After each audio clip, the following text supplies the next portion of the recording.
سڵاوتان لێبێ بەڕێزانی خۆشەویست بەخێر بن بۆ تاقیکردنەوەی 28 test 28 پرسیاری یەکەم. For which purpose was the statue of Rahudan introduced? ئەڵە بۆ چ مەبەستێک ستاشیو واتە پەیکەر بۆ چ مەبەستێک پەیکەری ڕەهودان دروست کرا یاخود نیشاندرا یاخود ناساندرا. To annex Scotland to the Crown of England بۆی لکاندنی سکۆتلەند بە پاشایەتی ئینگلندەوە. To annex Northern Ireland to the Crown of England بۆ لکاندنی ئایلەندای باکوورەوە بە تاجی پاشایەتی مەبەستی کراون مەبەستی تاجی پاشایەتیە تاجی پاشایەتی ئینگلند. To annex Ireland to the Crown of England بۆ لکاندنی ئایلەند بە پاشایەتی ئینگلندەوە. To annex Wales to the Crown of England بۆ لکاندنی Wales بە پاشایەتی ئینگلندەوە. وەڵامی هەڵبژێرە واتە مەبەستی پەیکەری ڕەهودان چی بوو لە ناساندنی یاخود لە دروستکردنی؟ وەڵامی هەڵبژێرە.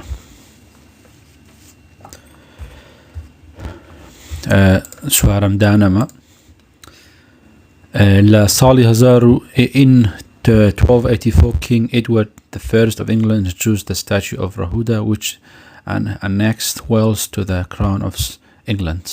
لە ساڵی 1287 پاشای ئیدوەردی یەکەم کە پاشای ئینگلند بوو پەیکەری ڕەهودای دروست کرد و ناساندی بۆ ئەوەی کە وێلز بلکێنێت بە پاشەگەرێتی یاخود تاجی پاشەگەرێتی ئینگلندەوە. پرسیاری دووەم how can a person ببورن how can a person be protected from being forced into marriage؟ چۆن کەسێک دەتوانێت بپارێزێت لەوەی کە بە زۆر هاوسەگیری پێ بکرێت یاخود بە زۆر شوو بکە یان خۆشن بێنێ؟ چۆن دەتوانی بەرگری لە کەسێک بکەیت کە لە ئەو بە دوور بێ؟ By giving them a place to stay away from the family بۆ ئیج بە پێدانی جێگەیەک بۆ ئەوەی کە لە ماڵ و کەسوکاری خۆی دوور بێ. Court orders can be obtained to protect the person from being forced into marriage. بڕیاری دادگا ئەکرێت دەرچێت بۆ بەرگریکردن لە کەسێک کاتێک کە خەریکات بە زۆرە ملێ هاوسەگیری پێکرێت.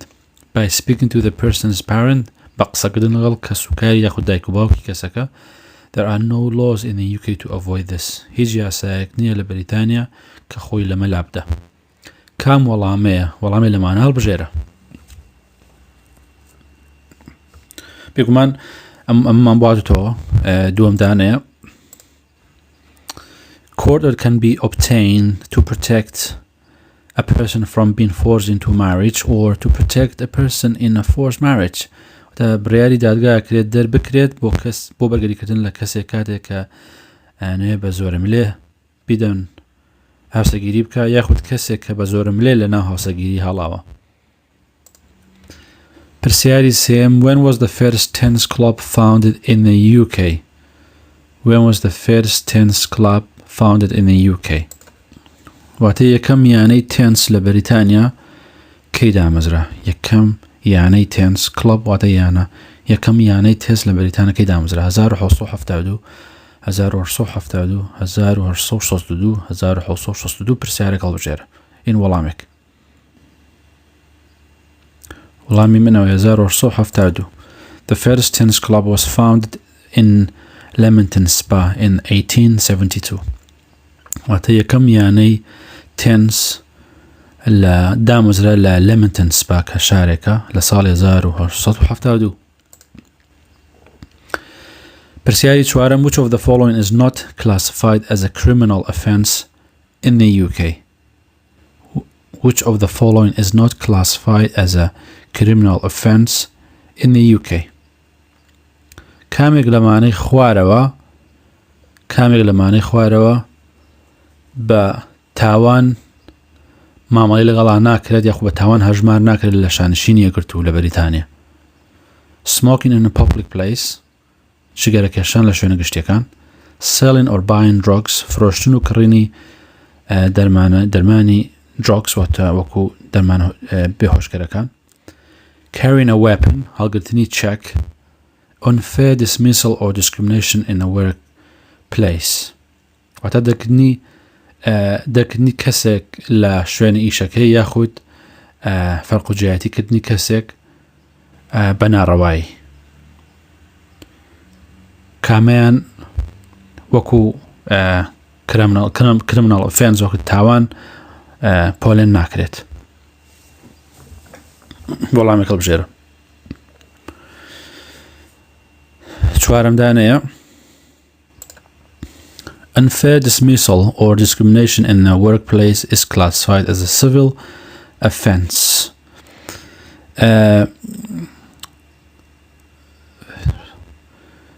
بەڵێ unfair dismissal واتە مامەڵەکردنی ناڕەوا یاخود مامەڵەکردنی ناداپەروەرانە و فەرق و جیایەتیکردن لە شوێنی ئیشدا پۆلێن ناکرێت پۆلێن نەکرێت وەکو سزایەکی شارستانەتی نەک تاوان وەک سزای شارستانەتی واتە ئەگەر لەگەڵ کەسێکە مامەڵە بکە یاخود ڕەوشت باش نەبێ یاخود فەرق و جیایەتی بکەی لە شوێنی ئیشەکەتە وەکو بەڕێبەر وەکو کۆمپانیا وەکو تاوان مامەڵی لەگەڵا ناکرێت وەکو سزایەکی شارستانەتی یاخود تاوانی مەدەنی بە نەکەی یاخود سزایەکی مەدەنی مامەڵی لەگەڵا کرێت. پرسیاری پێنجەم When did Henry VIII start reigning کەی هەنەری هەشتەم پاشایەتی دەسەڵاتی گرتە دەست؟ April 1509 June 1497 March 1515 August 1495 واتە مانگی 4509 مانگی 6 1409 حوت مانگی 3515 مانگی 8 1495 وەڵامی هەڵبژێرە. بێگومان یەکەم دانەیە Henry VIII was king of England from 21st April 1509 until his death on 28 January 1547 واتە شای هێنری هەشتەم کە شای ئینگلند بوو لە 21 چواری 1509 دەسەڵاتی لەژێر دەستا بوو تاوەکو کاتی کە مرد لە 28 یەکی 1547. پرسیاری شەشەم What is the currency in the UK؟ واتە پارەی بەریتانیا چییە یاخود دراوی بەریتانیا چییە؟ یۆرۆ، دۆلار، پاوەند، دینار. وەڵامێک هەڵبژێرە. بێگومان پاوەنە. The currency in the UK is the pound sterling. Symbol is. ئەڵێ دراوی شانشینی یەکگرتووی یاخود بەریتانیا پاوەند ستێرلینە. ستێرلین ئەو کەسەیە کە پاوەنی دروست کردووە بەڕێزان. بۆیە پێڵەن پاوەند ستێرلین. ئەگەر ببین خۆی خەڵگەر پێڵێ پاوەند بەس ئەگەر ببینن لەسەر پارەی قاغەز نووسراوە ستێرلین. سمبل مەبەستەوەی هێماکەی هێمای پاوەند ئەوەیە. پرسیاری حوتەم In May 2010 the Conservative and Liberal Democrat parties formed a coalition and the leader of Liberal Democrat Party David Cameron became Prime Minister. لە مانگی 5 2010 حیزبی کۆنسێڤەتیڤ و لیبرال دموکرات هاوپەیمانیان پێگەێنا و سەرۆکوەزیرانی واتین سەرۆکی لیبرال دموکرات حیزبی لیبرال دموکرات دیڤید کامێرۆن بوو بە پرایم مینستەر. ئایا ئەمە ڕاستە یاخۆ غەڵەتە؟ وەڵامی هەڵبژێرە. بێگومان غەڵەتە. In May 2010, for the first time in the UK since February 1997, no political party won overall majority in the general election. ئەڵێ لە مانگی 5 2010 و بۆ یەکەم جار لە شانشینی یەکگرتوو لە مانگی 2000 لەوەتەی مانگی 1974 هیچ حیزبێکی سیاسی نەیتوانیوە سەر تا سەر براوە بێت لە برنەوەی کۆی دەنگەکانی دەنگدانی گشتی. The Conservative and Liberal Democrat Party formed a coalition. و حزبی Conservative و Liberal Democrat هاوپەیمانیان پێگەێنا. The leader of Conservative Party, David Cameron, became a Prime Minister. واتە سەرۆکی حزبی Conservative David Cameron بوو بە سەرۆکوەزیران. دەبێتان نەچێ لێرە ئەڵێ leader of Liberal Democrat Party David Cameron. بەڵام دیڤید کامێرۆن سەرۆکی لیبرال دموکرات نەبوو، سەرۆکی کۆنسێڤەتیڤ بوو. بۆی غەڵەتەکە لێرە ئەبێ بە وەردی سەرنجی بنە. پرسیاری هەژدەم When is Diwali normally celebrated؟ ئەڵە دیوالی کەی یادی ئەکرێتەوە؟ جون و جولای مانگی 6 7 ئۆکتۆبر و نۆڤەمبەر مانگی 10 نۆڤەمبەر و دیسەمبەر مانگی 11 و 12 مارچ و ئەیپریل مانگی 3 و 4 وەڵامی هەڵبژێرە. بێگومان دووەم دانەیە دیوالی normally falls in October or November and lasts for 5 days. ئەڵێ دیوالی سروشتیانەکەوێتە مانگی 10 یاخود 11 و 5 ڕۆژ بەردەوامە بێ. پرسیاری نوێم which of the following is not considered to be a main part of the British government؟ کامێک لە ئەمانەی خوارەوە بەشێک نییە لە حکومەتی بەریتانیا. کامێک لە ئەمانەی خوارەوە بەشێک نییە لە بەشی سەرەکی حکومەتی بەریتانیا. The monarchy پاشەگەرێتی، the European Council شارەوانی ئەوروپا، the Prime Minister سەرۆکوەزیران، the local government واتە دەسەڵاتی ناوچەی یاخود حکومەتی ناوچەی. وەڵامی هەڵبژێرە. بێگومان دووەم دانەیە the European Council is not part of the British government واتە شارەوانی ئەوروپا بەشێک نییە لە حکومەتی بەریتانیا. پرسیاری دەیەم which two universities compete with each other on rowing race along the river Thyme every year؟ کام دوو زانکۆیە پێشبڕکەی ململانەی پێشبڕکەی بەلەمەکەن بە درێژایی ڕووباری ریڤە ثایم ئەوە نای ڕووبارەکەیە بە درێژایی ریڤە ثایم هەموو ساڵێک. کام دوو زانکۆ پێشبڕکەی هینەکەن بەلەمەکەن ئەوانەی کە 5-6 کەس لەسەر بەلەمێکن بە سەوڵ ئەوانە لێدەن بە درێژایی ریڤە ثایم هەموو ساڵێک. University College of London، Imperial College، Cambridge University، Oxford University. دوو وەڵام هەڵبژێرە.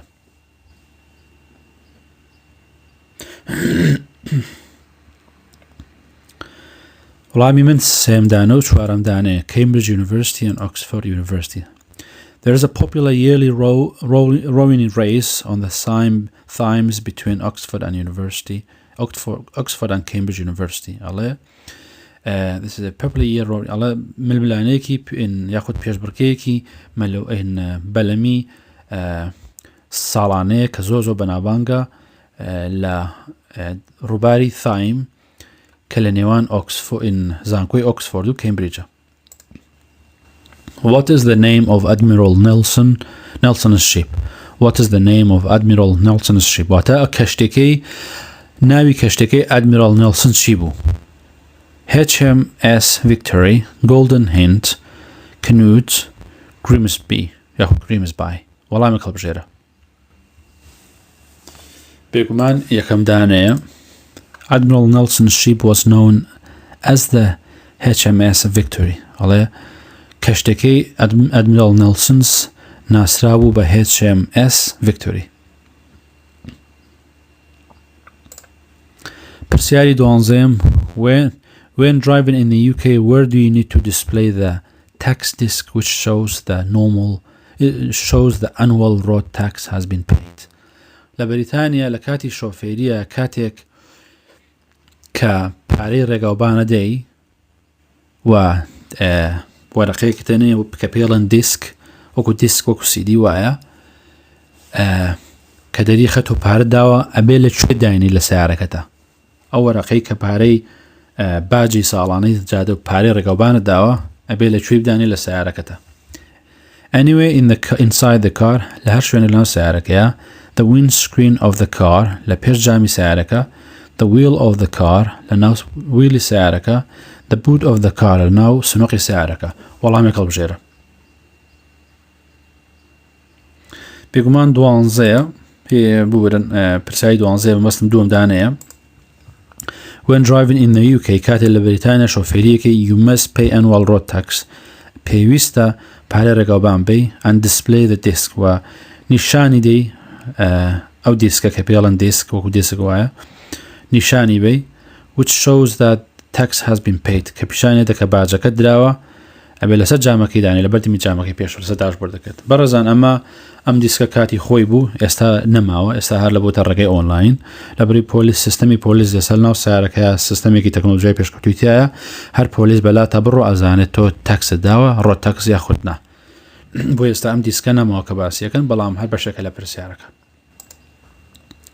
پرسیاری سانزە what's the capital of UK بێگومانەوە ئاسانە وەڵامی هەڵبژێرن Edinburgh, London, Belfast, Cardiff بێگومان لەندەنە پرسیاری چواردە which of the following is not a British film کامێک لەمانەی خوارەوە فیلمی بەریتانی نییە Lawrence of Arabia The 39 Steps The Lord of the Ring Woman in Love ئەو کەسانی کە حەزیان لە فیلمە بێ ئەمە بزانن کام فیلمەیانە وەڵامی هەڵبژێرە بێگومان سێم دانەیە The Lord of the Ring is not the British film فیلمی The Lord of the Ring بەریتانی لەلایەن کەسێکی بەریتانی نووسرا بەڵام فیلمێکی بەریتانی نییە Which of the following statements is true کامێک لەم ڕستانەی خوارەوە یاخود ئەم دەستەواژانەی خوارەوە ڕاستە A jury is made up of members of the public who have applied to be part of it. A jury is made up of members of the public who have applied to be part of it. جوری و کەسەیە کە لە ئەندامی گشتی پێکاتوە کە داوای کردو بەشێک بێ لە جوری یاخود بێ بە جوری و کەسەیە کە لەناو دادگایە لە 12 کەسەکەن ئەو کە لەناو دادگایە بڕیارەدەن بەپێی ئەو بەڵگانی لە بەردەستان لە لای دادگا قسەی دادگا و بەڵگانی بەدەستن بڕیارەدەن کە ئایا ئەو کەسێک کە تاوانبارە یاخود بێتاوانە A jury is made up of members of the public chosen at the random from the local electoral register. ئەڵێ جۆری چەند ئەندامێکن دەستنیشان کراون لە خەڵکی گشتی کە تیر و پشکیانە هەڵبژێدراون لە سیستەمی تۆمارکراوی دەنگدانی وڵاتە کە تۆمار کراون پێڵەن electoral register واتە تۆماری ئەلکترۆنی لە تۆماری ئەلکترۆنی ناوچەیی کە کەسانەی لێ تۆمار کراون دەستنیشان ئەکرێن لەلایەن دادگاوە واتە ئەوە نیە کەسێک بەدڵی خۆی بچێ وەڵامێک هەڵبژێرە بۆ ببرن قورکم تەواو بەڕاستی بێگومان ئەمەیە A jury is made out of members of the public جۆری پێکاتوە لە ئەندامانی خەڵکی گشتی chosen and random from the local electoral register واتە لەلایەن دادگاوە هەڵبژێدرێت لە ئەو کەسانەی کە لە سیستەمی ئەلکترۆنی تۆمار کراون بۆ دەنگدان بە تایبەتی تەنها بۆ کەسانە بکە بریتیشن پرسیاری 16 What is Saint David's Day Patron of Wales ئەڵە کێیە ڕۆژی Saint David کە Patrons of Day واتە پارێزەری Wales ئەوە بەڕێزان ئەمە هەر دەستەواژەیەکە بەکاردێ لە کۆنەوە هەرماوەتەوە ئەڵە سین واتە پیرۆز ئەو کورتکراوەکەی دی ئەوەی خۆی بە SAINT Saint David's Day ڕۆژی دەیڤید Patron of Wales کێ چ ڕۆژێکە یاد دەکرێتەوە 1 حەڤەی 3 سی مانگی 11 وەڵامی هەڵبژێرە بێگومان یەکەمە پێشتر هاتۆتۆم پرسیارە Saint David's Day Patron of Wales is celebrated on the 1st of March واتە یاد دەکرێتەوە لە 1 سێدا بۆکو بۆنەیەک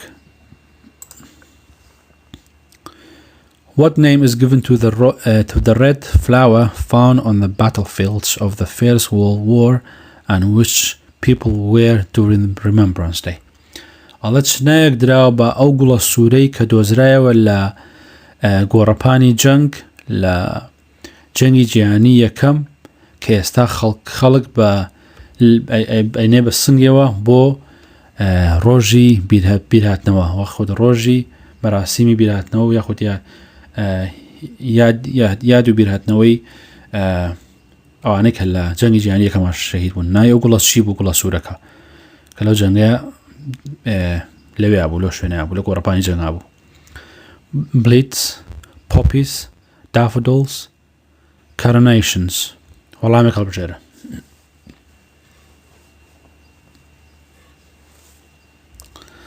بێگومان پۆپیس پێشتر باسم کردووە پۆپیس ئەو گوڵە سوورەیە کە لە Remembrance Day کە ڕۆژێکی گرە پێڵەن Remembrance Day ڕۆژی بیرهێنانەوە یا ڕۆژی یادەوەری ئەو گوڵە سووراکەن بە سنگیانەوە یاخۆ بە سیارەکانیانەوە Remembrance Day people wear poppies. لە ڕۆژی مە Remembrance Day خەڵک پۆپی بەسنگێواکە کە پێڵەن کە پۆپی ینی چارە چەقیلە. The red flower found on the battlefield of the First World War. ئەو گوڵە سوورەی کە لە گۆڕەپانی جەنگە battlefield واتە گۆڕەپانی جەنگ کە لە گۆڕەپانی جەنگە لە جەنگی جیهانی یەکەمە دۆزرایەوە. پرسیاری هەژدەیەم It is a civil offence to cause harassment, alarm or distress to someone because of their religion or ethnic origin. وەک پێم وتن civil offence واتە تاوانێکی مەدەنی یاخود سزایەکی نیشتین شارستانی. سزایەکی شارستانیە ئەڵێ سزایەکی شارستانی ئەگەر کەسێک بەهۆی ئاینی یاخود ڕەچەڵێکیەوە تووشی هەراسان بێت یاخود تووشی ترس و ناڕەحەتی بێت لە ئەم وڵاتە. ئایا ئەمە ئەگەر کەسێک هەراسان بکەی یاخود بیترسێن و ناڕەحەتی بکەی بەهۆی بیرباوەڕی ئاینیەوە یاخود بەهۆی ڕەگەزەکەیەوە ئایا ئەمە تاوانێکی یاخود سزایەکی شارستانیە؟ True or false؟ بەڵێ یاخود نەخێر وەڵامی هەڵبژێرە. False. It's a criminal offence to cause harassment, alarm or distress to someone because of their religion or ethnic origin. بێگومان ئەمە تاوانێکە. ئەمە تاوانێکە ئەگەر ناڕەحەتی یاخود ترس لێرە ئەلام بەمانای ترس دێ ئەلام یاخود هەراسانکردنی کەسێک بەهۆی ئاینیەوە یاخود بەهۆی ڕەگەزیەوە یاخود خەڵکی ناوچەیەکە. پرسیاری 19 Where can you get contact detail for all your representatives and their parties? Choose two options. لەکوێ توانی زانیاری بۆی پەیوەندی بکەی بە هەموو نوێنەرەکانتەوە یاخود حیزبەکانەوە لەکوێ توانی زانیاری کۆنتاکین پەیوەندیەکانی حیزبەکان یاخود ئەو کەسانی نوێنەراتی تۆکەن بەدەستت بکەی زانیاریەکان لەکوێ بەدەتوانن بەدەست بکەی یاخود ژمارەی تەلەفۆنیان ئیمێڵیان لەکوێ توانی. At bookshop لە کتێبخانە your local supermarket لە سوپەرمارکێتەکانی نزیک خۆت your local library لە کتێبخانەی نزیکی خۆت لە ئەمەڵپەڕە www.parliament.uk وەڵامێک هەڵبژێرە.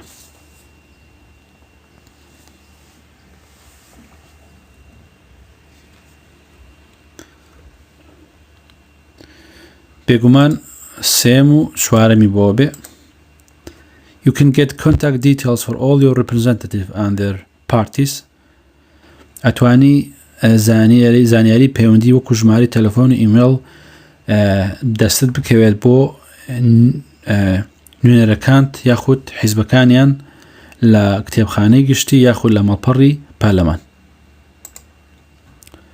پرسیاری 20 What is the Old Bailey? What is the Old Bailey? Old Bailey چییە؟ تۆ لەم وڵاتە بزانی Old Bailey چییە؟ A famous criminal court واتە دادگایەکی تاوانەکانی باڵایە A Scottish drink خواردنەوەیکی سکۆتیە The name of traditional Welsh cake ناوی خواردن کێکی نەریتی وێڵشیە A British National Park پارکێکی نیشتیمانی بەریتانیایە. وەڵامی هەڵبژێرە Old Bailey کامەیە؟ بێگومان یەکەم دانەیە Old Bailey is probably the most famous criminal court in the world. ئەڵێ Old Bailey ئەگەری هەیە کۆنترین و بەناوبانگترین دادگای تاوانەکان بێ لە جیهاندا.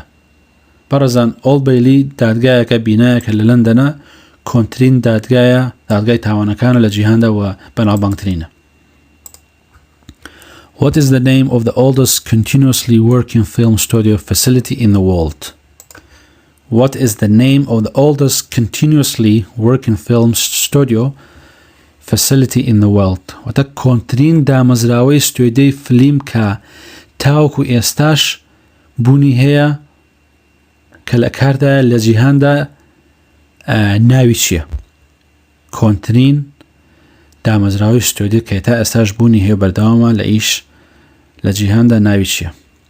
ئەلین ستۆدیۆس، پینوود ستۆدیۆس گروپ، پیکسار ئەنیمەیشن ستۆدیۆس، تایم وۆرنە. وەڵامێکەش پێ هەبژێرە. بێگومان یەکەم دانەیە. Alien Studios has a claim to be the oldest continuously working film studio facility in the world. واتە Alien Studio کۆنترین دامەزراوەی ستۆدی دامەزراوەی فلیمە کە ئەکرێ لە جیهاندا گەورەترین و بەناوبانگترینش بێت. تاوەکو ئێستاش بەردەوامە ماوە. Alien Studios. پرسیاری 22. What are the British scientists Sir Ian Wilmot and Keith Campbell famous for? ئەڵێ زانای بەناوبانگی بەریتانی سێر ئیان وۆڵمۆت و کێث کامبل بۆچی بەناوبانگن؟ بۆ چ شتێک بەناوبانگن ئەم دوو زانە بەریتانیا؟ The first test tube baby, the cloning of the first mammal dolly the sheep, the invention of the MRI magnetic resonance imaging scanner, the invention of the World Wide Web. ئەو دوو زانە بەریتانیا بۆچی بەناوبانگن؟ بۆ یەکەم بۆری یاخود چووپی تاقیکردنەوەی ئیمناڵ، بۆ لەبەرگرتنەوەی یەکەم ئاژەڵی شیردار بە ناوی دۆڵی the sheep، دۆڵی کە مەڕ، بۆ the invention of the داهێنانی فەحسی تەنووری کە پێڵن MRI scan magnetic resonance imaging scanner، the invention of the World Wide Web، داهێنانی تۆڕی پانتایی جیهان. World Wide واتە WWW. وەڵامێک هەڵبژێرە ئەو دوو زانایە زانە بەریتانیا بۆچی بەناوبانگن. پرسیاری 22. بێگومان دووەم دانەیە. Sir Ian Wilmot and Keith Campbell led a team which was the first to succeed کە تیمێک بوون یاخود دەستەیەک بوون کە یەکەم بوون لە سەرکەوتنی لەبەرگرتنەوەی ئاژەڵێکی ژیاندار، ئین ئاژەڵێکی شیردار بە ناوی دۆڵی مەڕ.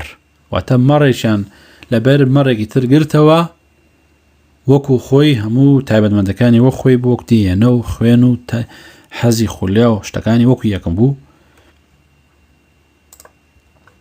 پرسیاری 23. By which name is London's West End known for? ئەڵە بە چ ناوێک London's West End ناسراوە؟ London's West End واتە ڕۆژئاوای کۆتایی لەندەن. بێگومان ئەمە ناوە بەڕێزان. London's West End بە چ ناوێک ناسراوە؟ The Theatreland، Operaland، Home of Rugby، Home of Golf. بە کامیان ناسراوە؟ وەڵامی هەڵبژێرە. بێگومان یەکەم دانەیە Theatreland. London's West End is also known as a Theatreland واتە